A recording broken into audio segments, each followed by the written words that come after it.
Olá pessoal, tudo bem? Sejam bem-vindos ao nosso grupo de pais. Hoje para a gente falar um pouquinho sobre o desamparo aprendido. Então, no processo de desenvolvimento de uma criança, ela tem uma série de necessidades.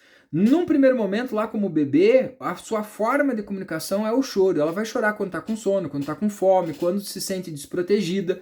Então, quando ela é negligenciada, não é atendida na sua necessidade, ela vai começar a compreender e ela vai criar aquilo que nós chamamos de desamparo atendido. Se ela tem uma necessidade, por exemplo, de fome, ela chorou e ela não foi atendida, ela chorou de novo, ela não foi atendida, ela vai começar a entender que aquela situação, repetidamente, ela não vai ser atendida quando ela chorar ou quando ela pedir ajuda. Então, esse desamparo aprendido, depois de uma determinada situação, depois de passar por uma situação que é de estresse, que é de desamparo, repetidamente, esse sujeito entende, passa a acreditar na sua estrutura de pensamento que ela é incapaz de mudar aquela situação e atender a sua necessidade. E ela não tenta mais isso, mesmo quando às vezes ela vê oportunidade, literalmente. Então, as crianças que passam por esse desamparo aprendido, elas têm uma situação, elas vivem uma situação de estresse, né, de negligência, repetidamente, e ela não é atendida, ela começa a acreditar que ela é incapaz de mudar a situação.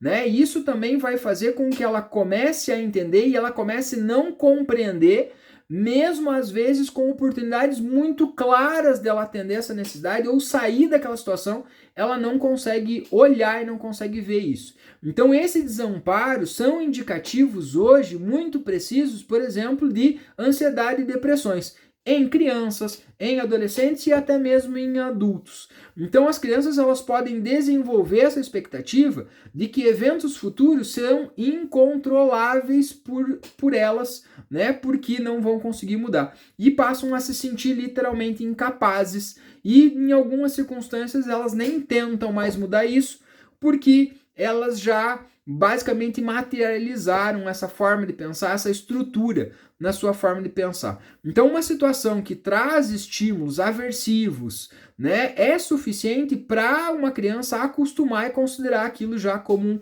uma situação imutável e nem tentar essa mudança.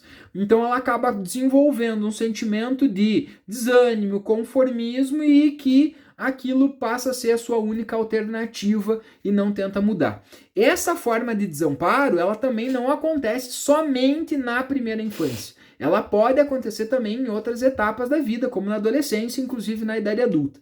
Então, quando você vive, por exemplo, relacionamentos abusivos, né? As pessoas passam a acreditar que não tem nada para fazer para mudar aquilo, para superar e acabam criando, né, esse conformismo que as coisas vão funcionar assim e tem que ser assim nesse sentido. Então, o que são características desse amparo, esse desamparo aprendido, né? Então, são características muito claras.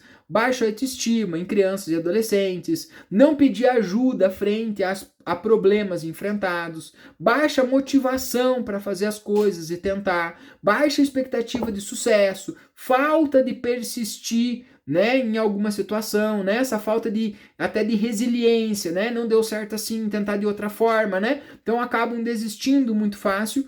E também uma característica muito forte é atribuir o sucesso, quando conseguido, a fatores que não são do seu controle, como por exemplo sorte, né? Conseguir determinada coisa, tirar uma nota boa na prova, mas isso foi sorte, não foi fruto do meu esforço, né? Da minha capacidade nesse sentido.